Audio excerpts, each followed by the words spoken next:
Hi అండి. ఈరోజు మా కర్రీ ఏంటంటే గుడ్లు అండి. గుడ్లు అట్లు చేసి ముక్కలు చేసి వండుతున్నానండి. ఆయిల్ వేడెక్కింది, జీలకర్ర ఎనిమిది చేసుకున్నాం. తర్వాత ఉల్లిపాయలు టమాటాలు పచ్చిమిర్చి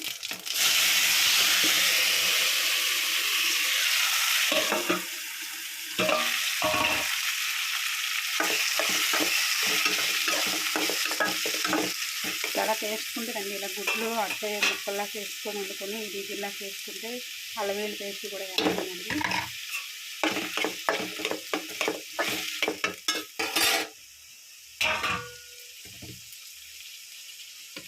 కాస్త సాల్ట్, పసుపు,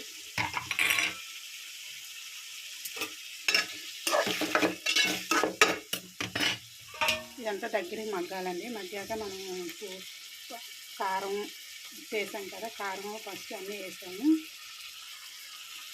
బాగా మగ్గిన తర్వాత వేసిన తర్వాత గుడ్లు ముక్కలు వేస్తాము.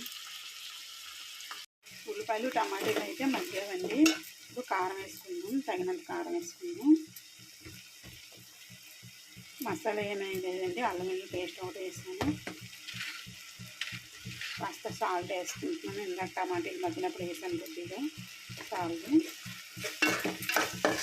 ఇలా బాగా కలుపుకోవాలి. గుడ్లు ముక్కలు కూడా వేసేస్తున్నానండి. చింతపండు కూడా వేయాలండి కొద్దిగా. అలా వాటర్ వేసుకున్నాం కొద్దిగా.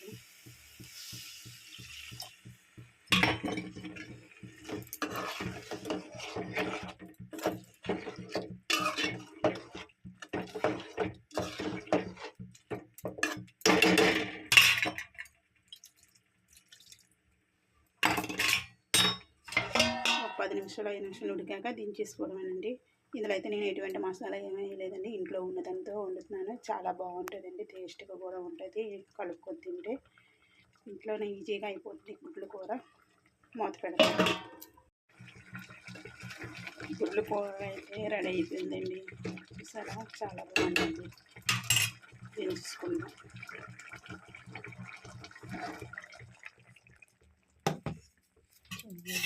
ఇప్పుడు వేడి వేడి అన్నం వేసుకొని అర్జెంటుగా తినేయాలండి, అంత బాగుంది.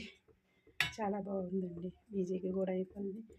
నేను రెగ్యులర్గా మేము ఏమైతే వండుకుంటున్నామో అవే చూపిస్తున్నామండి. వీడియో కోసం అయితే మేము ఏం చేయట్లేదు. ఏవైతే రొటీన్గా ఏవైతే కూరలు వండుకుంటున్నామో ఆ కూర వీడియో చేసి పెడుతున్నానండి. మీకు నచ్చితే లైక్ చేయండి, సపోర్ట్ చేయండి. ఓకేనండి, బాయ్.